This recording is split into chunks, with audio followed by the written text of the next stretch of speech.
Bir namazga 27 milyon namazның сауабы бар екен. Алланың құдіреті қар. Енді қараңыздар, сол Қағбаның жанында пайғамбар саллаллаху алейхи вассалам хадисінде айтады, кім бір намаз оқитын болса, ол парыз болсын, кез келген намаз. Мешітке кірдіңіз, мешіт ақысын оқып алайын деп 2 ракағат намаз оқысаңыз, ол неше болады дейді? 100 мың намаздың есебіне жазылады дейді. Ал 100 мың намаз деген сөз 50 жыл тоқтамай намаз оққанмен бірдей екен. Ал енді, бұл әшей нәпіл намазды айтып жатырмын. Жамағатпен намаз оқушы.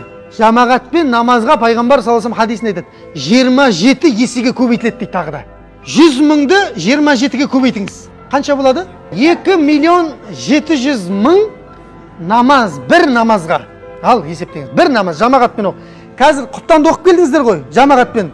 2 миллион 700 мың намаздың несі бар?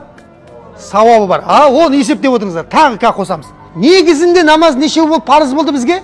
50 болды. Ей Мұхаммед, алғашқы 50 уақыт намаздың сауабы осы 5 уақыттың ішіне берілетін болды деп айтты. Демек біздің әрбір бір уақыт намазымызға неше бар?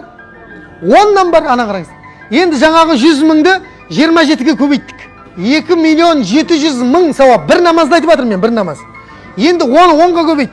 Бір намазға 27 миллион намаздың сауабы бар екен. Алланың құдіреті қара.